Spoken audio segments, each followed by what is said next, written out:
Melodies dancing up here. I like it. I wish I could nap every once in a while. Who's up for a nap? All right. Some of you just lay back and relax. The rest of us will talk and watch cartoons. Matt will spill water all over his computer. And then I'll have to pantomime all the videos. Which could be entertaining, actually. He's a good pantomimer. I'm Gary Mariano with Warner Brothers Home Entertainment. We're here for if you like. That's more than I deserve. And we're here to talk about Alex Toth and the art of Hanna Barbera. And we have with us, yeah, that's cool, it's fun. We have with us our esteemed guests, the great writer, author, editor, man about town, Danny Fingeroff. How many of you listen to Warner Archive podcasts? Good. There they are. There's the two guys. Our esteemed podcasters, men of knowledge you can't imagine anyone would know. Matt Patterson, T.W. Ferranti. So I'm to understand we're going to open with a clip. We have lots of clips for you today. That's correct. Saturday morning, Saturday afternoon. Let's just set the stage here. It's 1966. You are tuned into CBS, and there are some new shows. But what are they? What is Saturday morning? Well, CBS tries to explain it to you. And these have not been seen, one of them has not been seen since 1966. The other one we showed at another convention. But you will be among the first.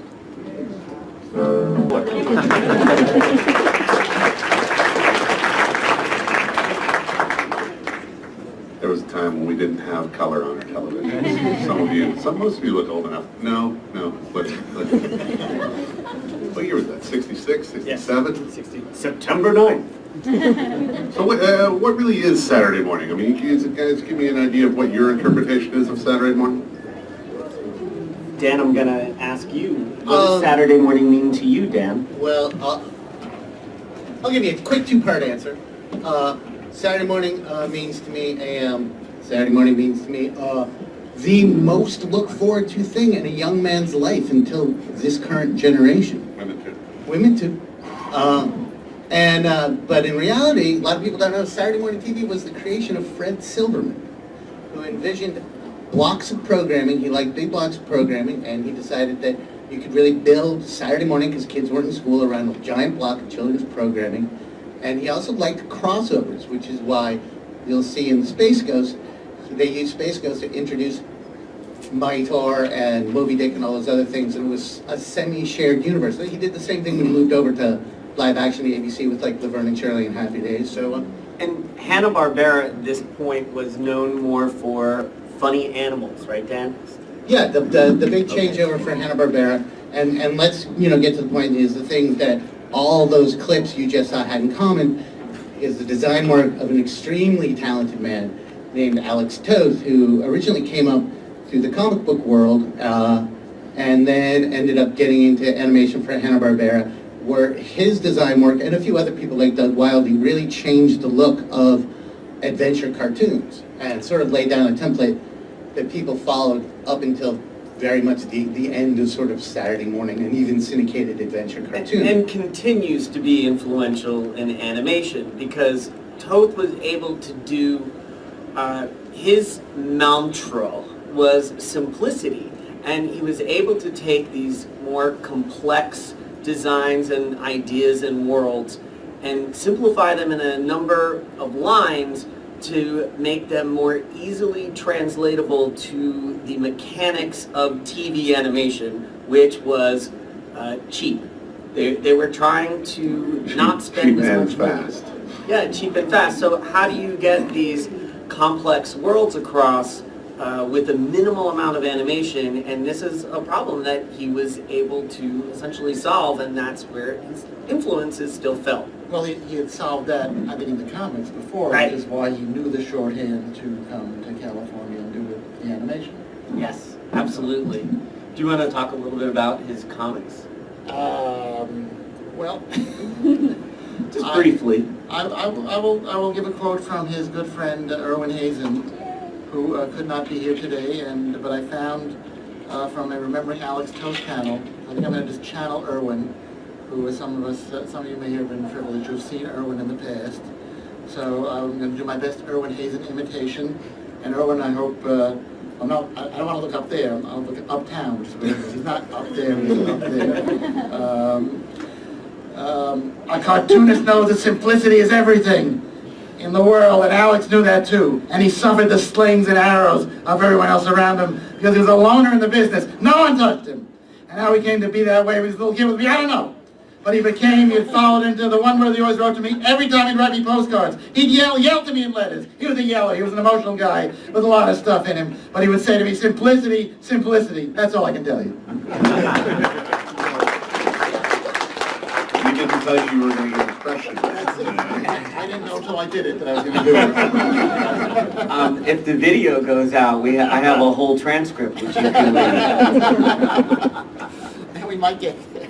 Well, if anybody has the Space Ghost DVD set, There's 1, 2, 3, 4, 5, 6, 7, 8, 9, 10. they had as a bonus feature like an hour and 20-minute Alex Toth documentary, and we pulled a few clips from that, like 3 minutes of clips, to just sort of give you an idea of his influence on some people in contemporary comics, and how he approached Hanna Barbera, and in his own words, because somebody reads as his voice. It's not him; it's a voiceover artist. And to give a look at his design sensibility, which they put on display.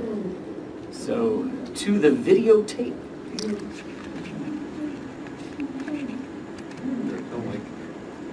But it takes a moment. I would have turned out the lights faster, but I was worried that it was cutting the air conditioning, and I didn't want to go there. We have a question already. Well, the montage in the beginning has Johnny Quest mixed in, but Johnny Quest is the work of Doug Wilder, right? And hardware designs by Alex Toth. Thank you. Okay, just want to make sure. Thank you. We'll have plenty of time for questions at the end, but one thing is that, Hanna-Barbera was a studio, and there were many people that made part of the team, and what we do have, I actually have, and now there with my Macintosh, I have some of his exciting model sheets here, and what you see here, like people who worked with him at Hanna-Barbera were always very excited because he was known to have a lot of notes. And he was very particular in them, and so people who were doing layouts would talk about how it was a little easier because he was doing better storyboards than like anybody else. And these model sheets would let people, 5, 10, 20 years later, sit down to draw Space Ghost, and essentially Toth was at their shoulder saying, no, don't do that, just do this. Note emblem not on chest center or whatever. Directing, or had Andrea Romano, or any of the others, Gordon Hunt, voice directing, he always said, good, faster, faster. And that was the way he was around the office too, always driving the animators, where it was Iwo Takamoto as detailed as he could be. It was amazing to see, to get Toth in there and be working on these projects with the same kind of detail, but working under that kind of speed. Movies take a lot of time making. TV shows, you're running at fever pace. Oh, I was just whispering to Dan. Yeah, This is what we're, which is what we're going to talk about. Yeah. Dan has something to say about this. Now, for some of you who are old enough, and for some of you who aren't, you can actually find it in a trade paperback. Alex Toth, as you saw, did the character design work for Super Friends. Now, one of the things he did was he simplified the design of a number of characters, including Wonder Woman. And if you were a young twerp like I was, you were at first maybe like, that's not Wonder Woman. But then there was released a DC Comics Treasury Edition, and in the back of that was a magnificent 8 to 10 page 10 pages. essay by Alex Toth on this is how we do Saturday morning animation.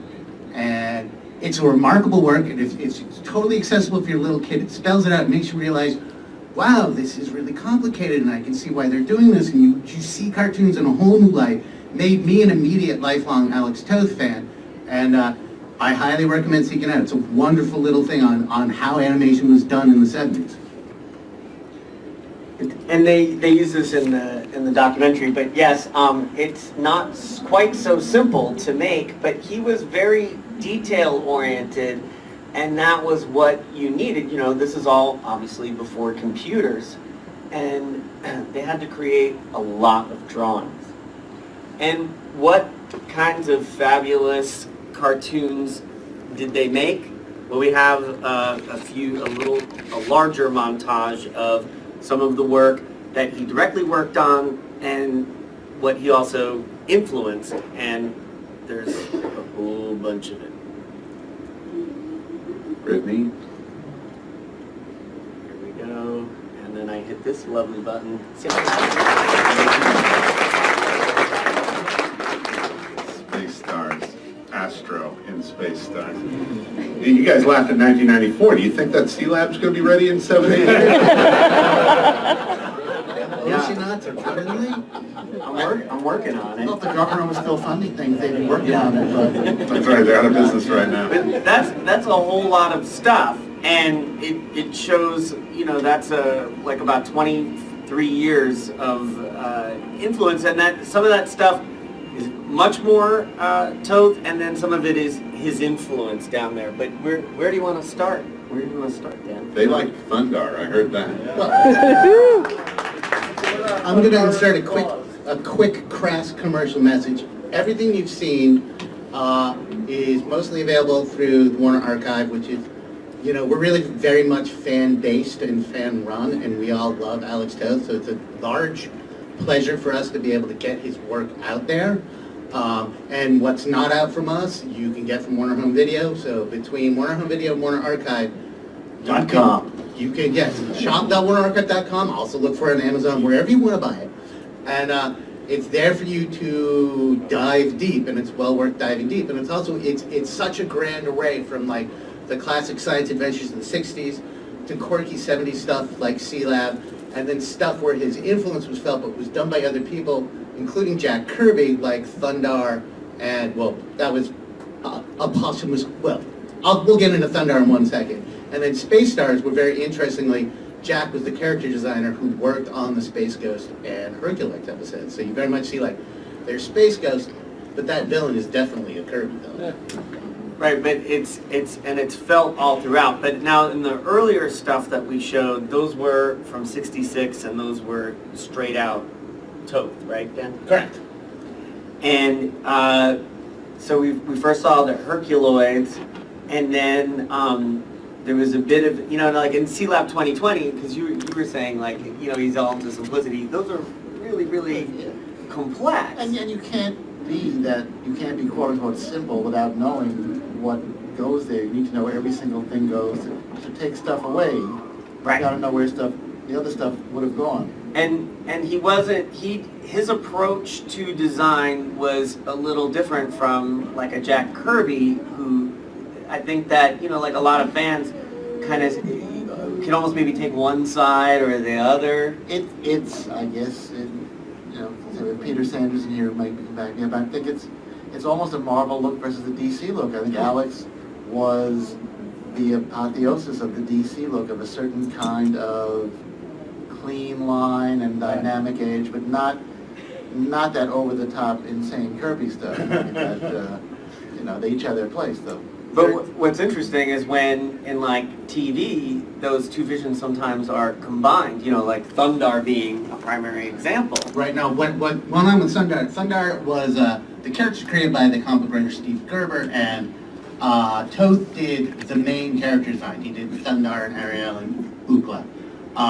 But then he didn't work on the show day to day. That was Jack. So it was basically those three Tothian design characters moving through a Jack Kirby world. And we're pretty sure it was Jack who broke the moon, because that's much more of a Jack move. Was Gil Kane in the mix at all, or was he working somewhere else? Gil did some hard work too, yeah. I mean, he was much more, Gil and Jack worked much more closely on Centurions, but yeah, there's still some Gil there, because he was at Ruby Spears at the same time. Now, I just want to put in a local plug. Now, Toth was a graduate of the School of Industrial Arts, which is that the same as the High School of Art and Design, or is it a different? But he's a local local boy makes good. He was from the product of the New York public school system. You know, these special schools initiated by Fiorello LaGuardia in the 30s, and that continue to this day. So I just want to put in a plug for the New York public school system. Well, and LaGuardia while you're at it. The airport? But no, he didn't. It was, you know. Oh, the guy who the airport's named after. Exactly. At least it wasn't Harry Newark. The other airport.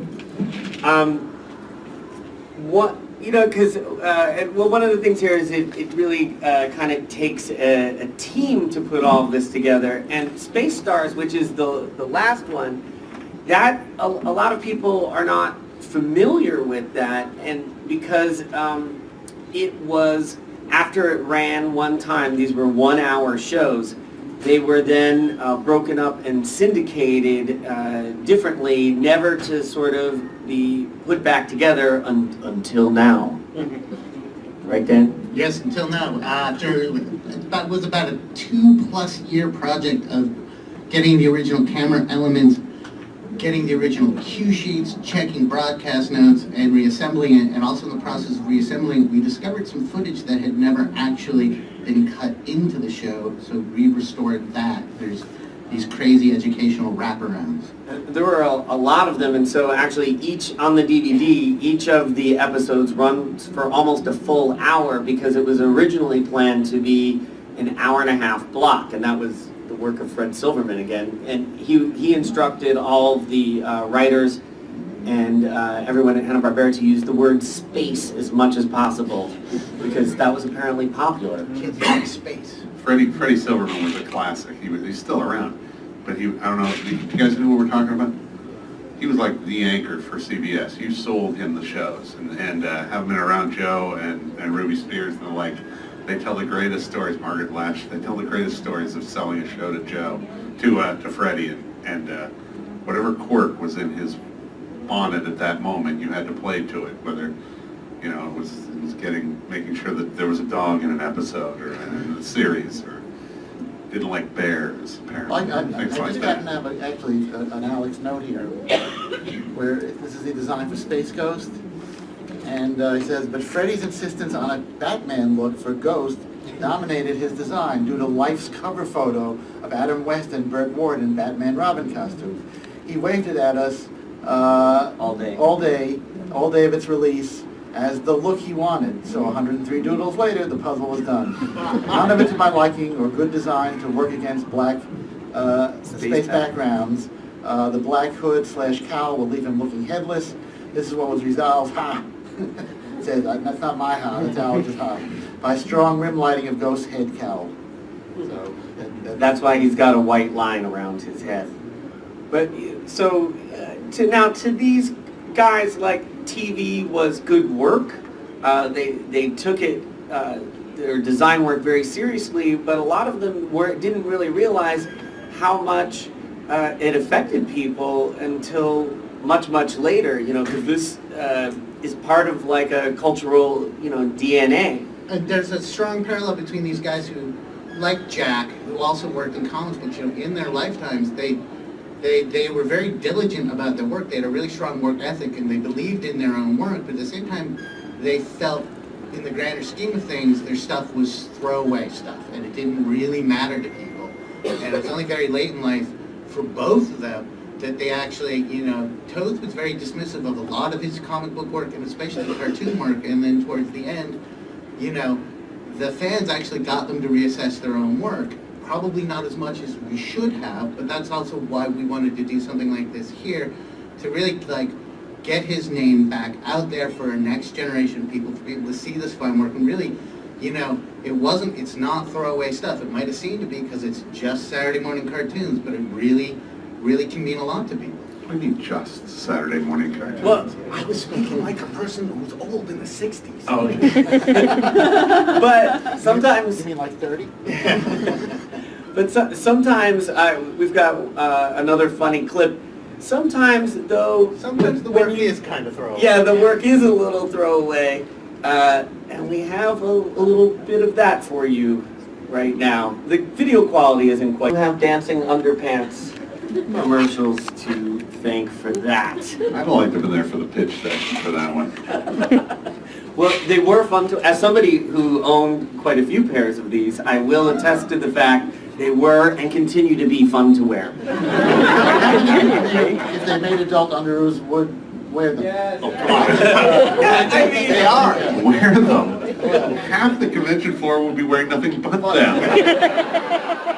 That would be an altogether new cosplay. What would be overoos? Those are pretty cool. Aren't they? Overoos. I think there's a couple in here. I think. No, I just want to mention there's currently 2 volumes out in a really remarkable biography of Alex Toth. We have nothing to do with it, but IDW publishes it. It's from Dee Mulaney and Bruce Canwell. Highly recommended. There's also a book in the 90s that Daryl McNeil did called The Designs of Alex Toth. So further reading. That's if you want to dive deep. But of course, we're just having some fun up here with the Saturday morning and the good old memories. Do you have anything you'd like to add of your memories, Gary?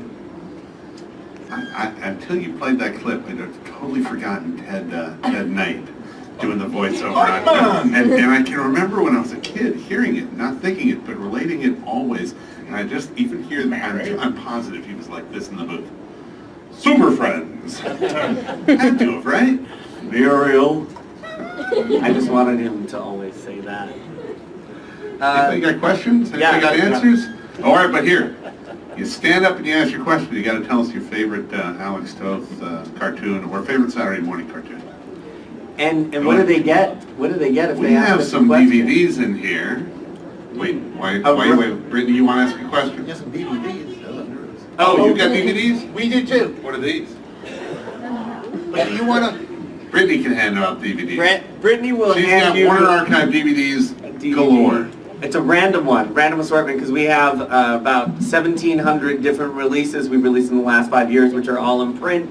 So you may get something you like. Or not. All right, wait, we're going here first.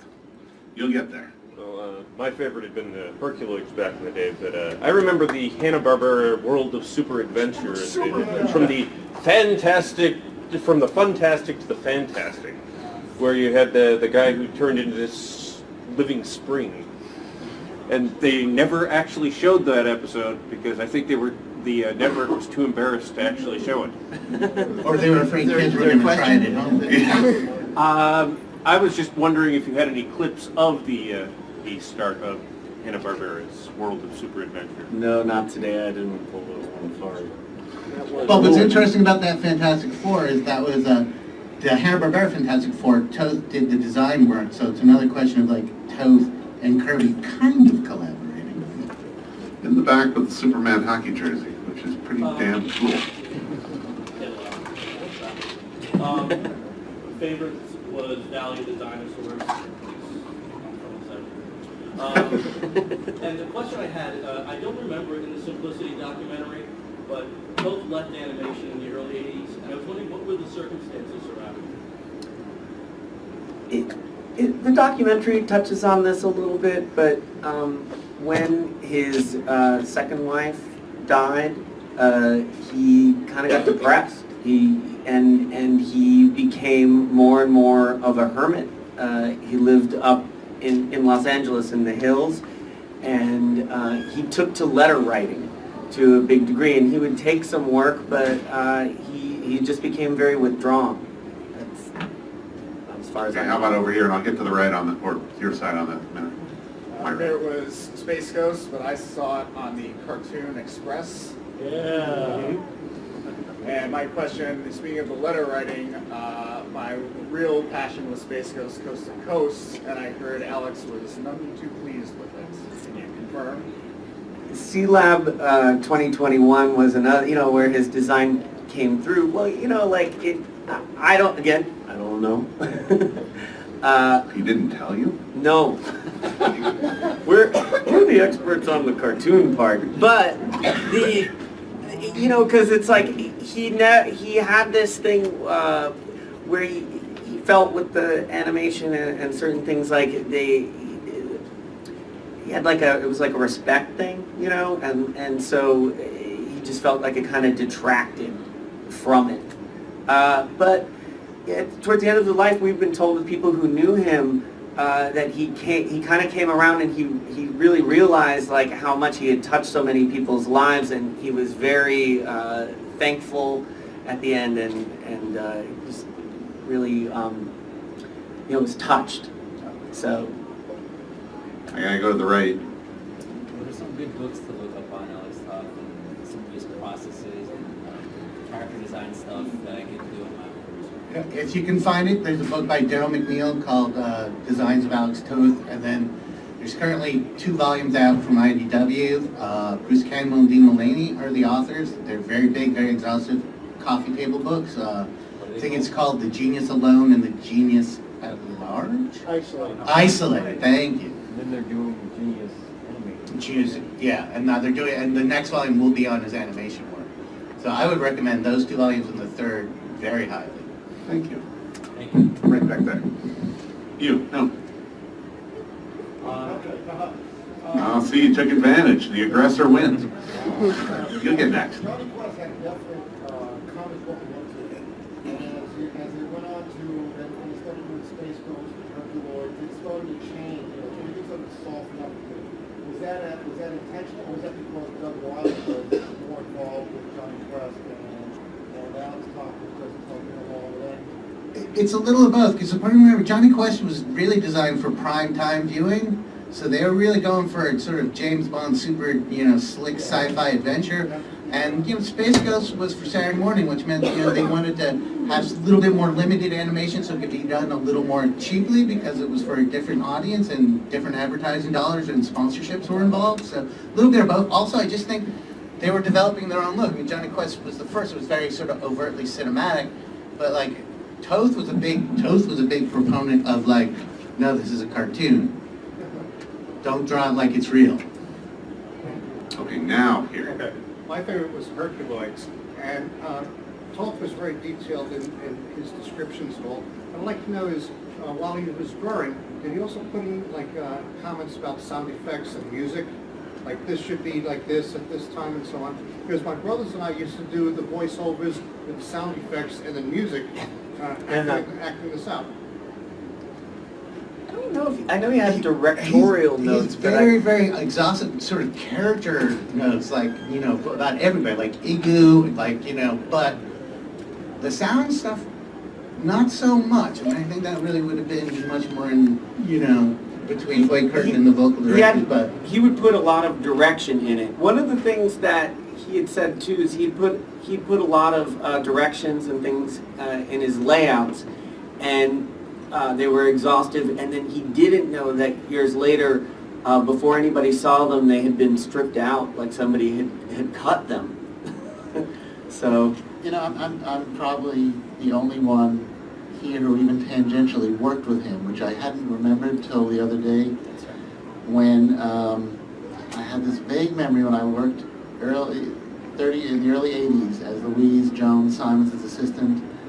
And I said, I remember getting these really elaborate letters from Alex Toth, that the way you saw was full of small print and instructions. And I emailed Louise, and I said, what did Alex do for us? Because he must have done like lengthy stories for all those notes or entire 60-page magazines. She said he did 4 Conan the Barbarian pinups for us.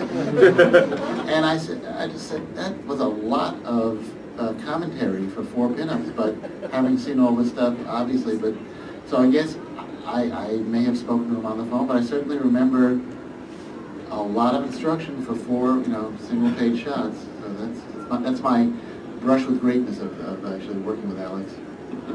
Right here in the green. I think, basically,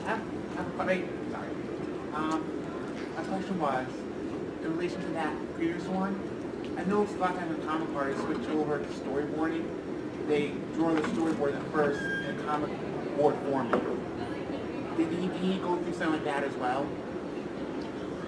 I mean, there was definitely an evolution, but he was a pretty quick study. I mean, you can see, like, his early storyboards are perhaps a little bit more like his newspaper strip work that he did in the early 50s, but then they quickly become very simplified yet heavily detailed works.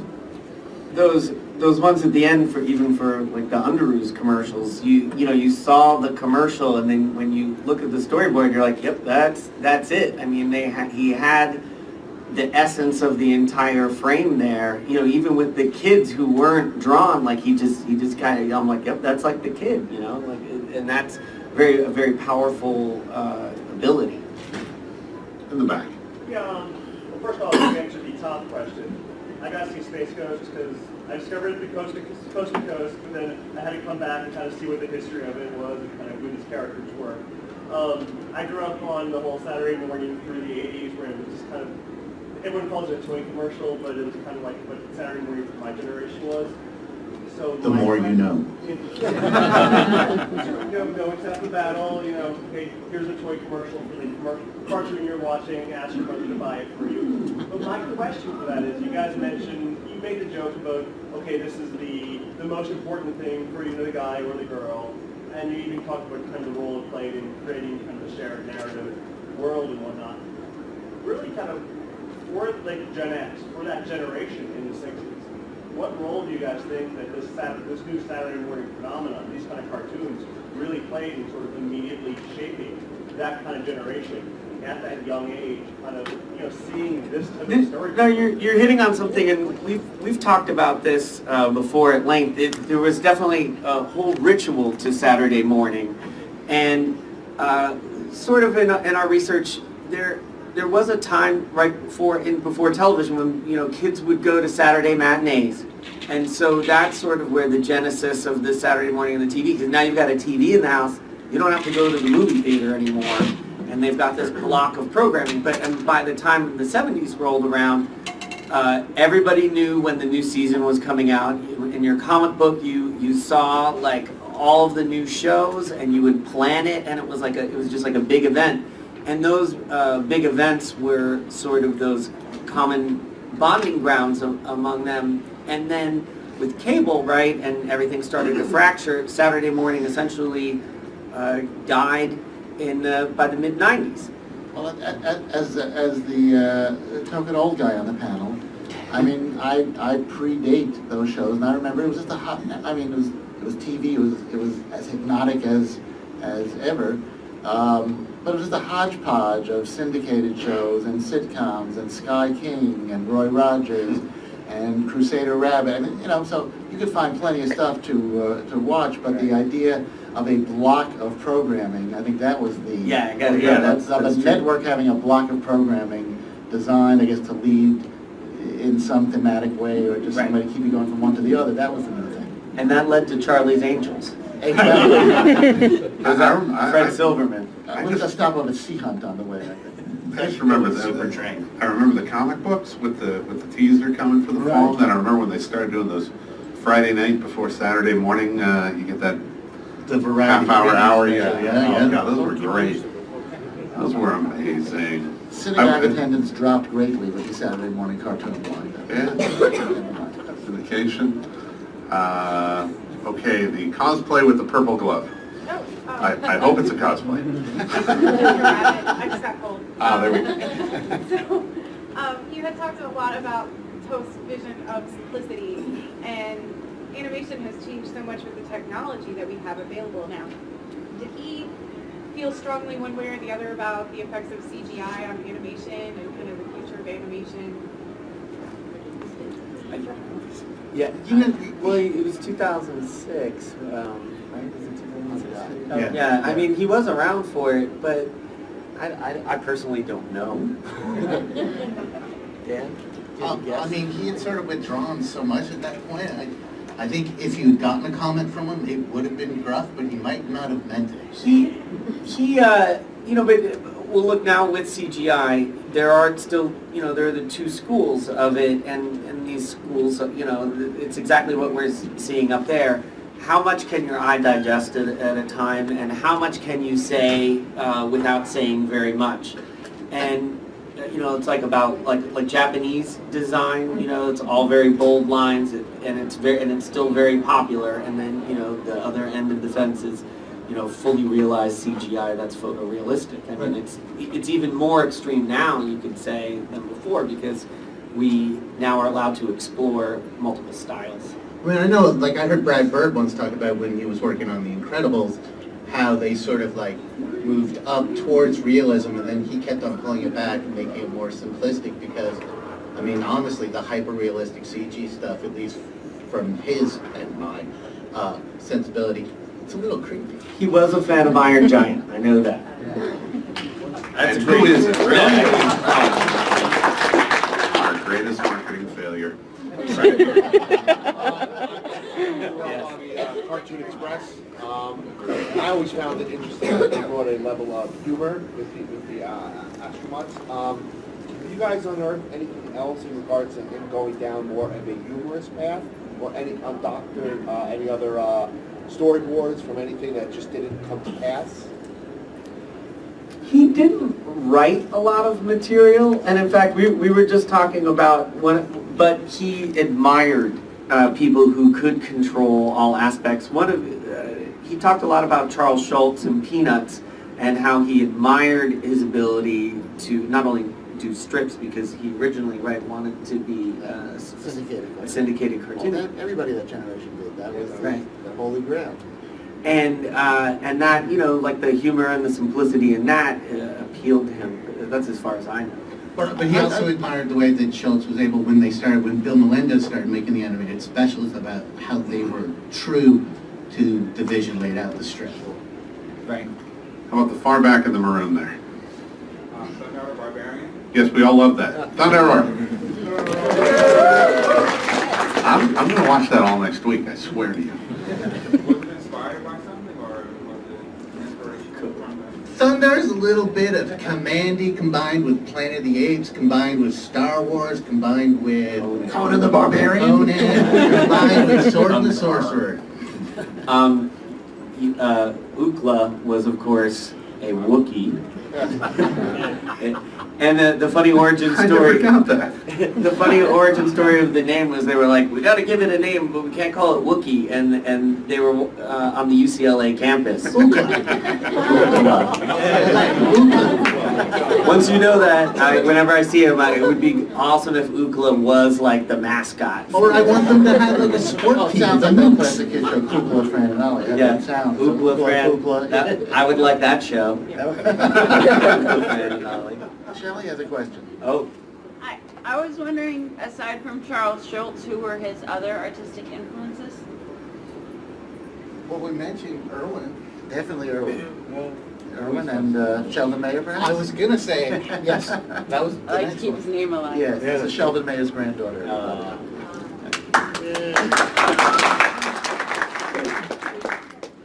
All right, here. Blue sweater.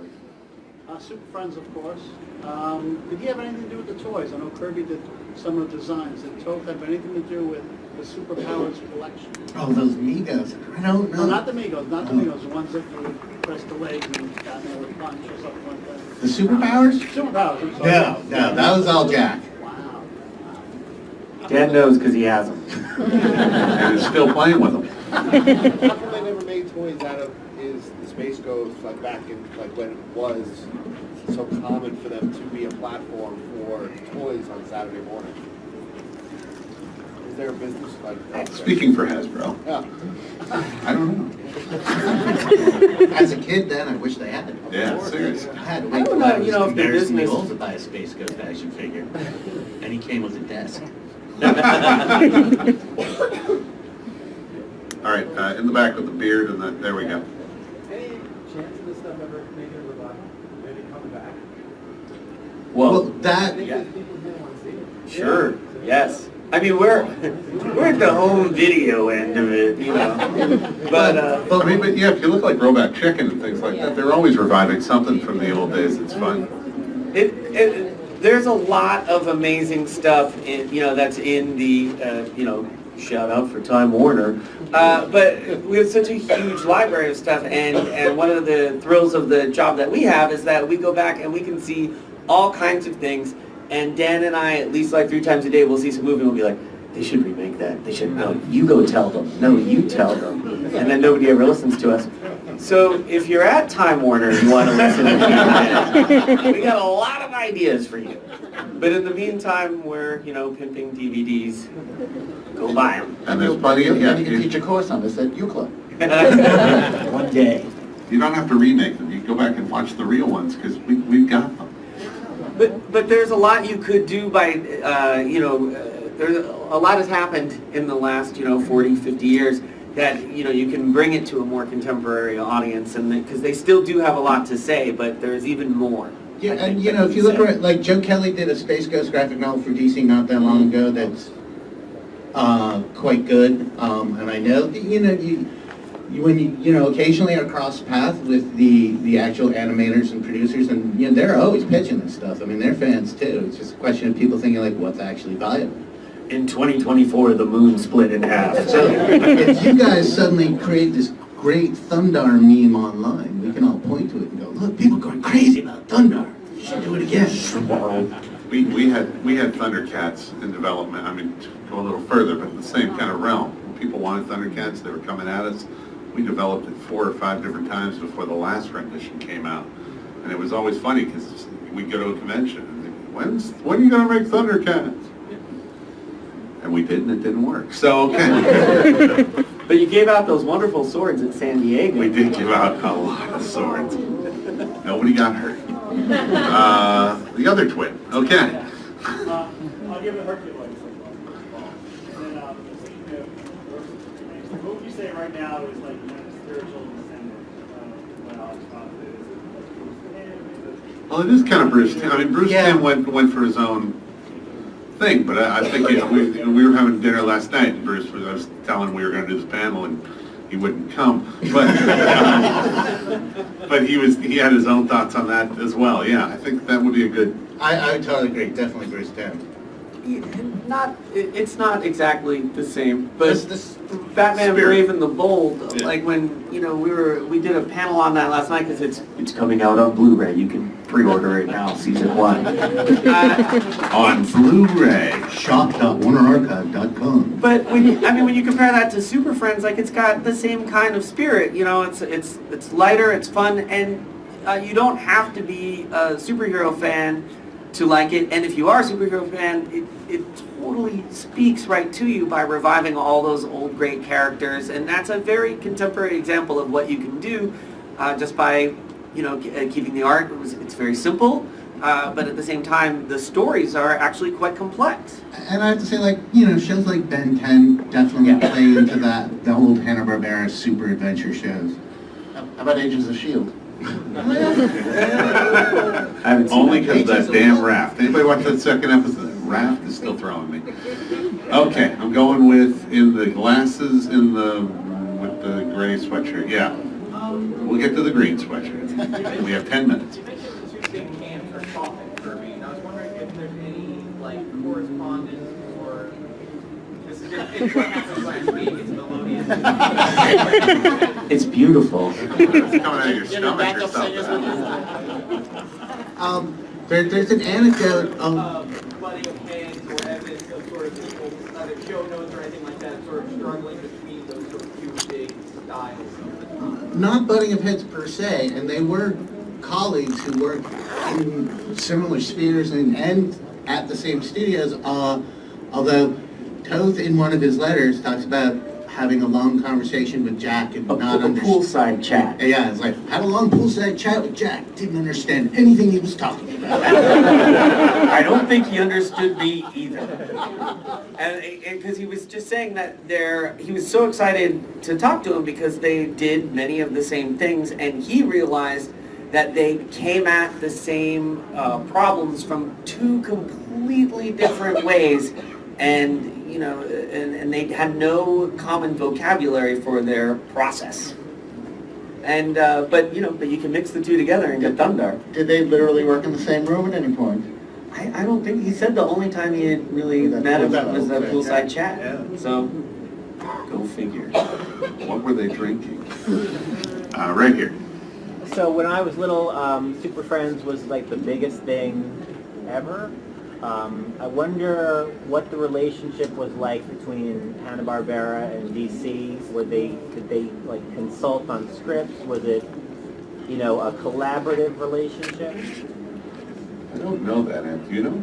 There was liaisoning. I don't think it was his intention. But it wasn't, no, it was basically like, here, you can use these characters. Yeah, have fun. And then, yeah, they turned around and said, we want to, I mean, there were some characters that Hanna Barbera wanted to do, and then DC was like, no, don't use them, and then Hanna Barbera created Try to keep the characters Huckleberry very Hound similar. appearances. Yeah, that kind of thing. I mean, the relationship now is I mean, Hanna Barbera is part of Warner Brothers Animation, and it's basically all Warner Brothers Animation. Although there are a lot of Hanna Barbera leftovers still working at WBA, but the linkage between DC and Warner Brothers now is I'm wearing a DC badge. We're talking to each other every day. We work together. Everything we do is very unique and united. Back then, I mean, imagine Michael Uslan walking into the DC offices and buying the rights to Batman to make movies, and they were like, "Yeah, go ahead, Good luck. Try to make a movie. Go ahead, good luck." Michael, the smartest rich man I know, or the richest smart man. I'm not sure which. Great guy. All right, Spider-Man. You were talking about how in later in life he became recluse. How was he earlier in life, and how did that influence his work? How did his recklessness influence his work? How was he when he was younger? Did that? I mean, I mean, a lot of the stuff is like, these stories get built up, but he was a noted curmudgeon. And when you watch the documentary, the last 25 minutes are people talking about how he stopped talking to them. I was like, wow, this is going on a long time. But I guess there is truth to it. I'm shocked that would happen in the comics industry. Far back. I was wondering, during his early transition from being comics to animating, did you ever talk about some of the difficulties he had trying to change mindset over, or just some of the early struggles he had?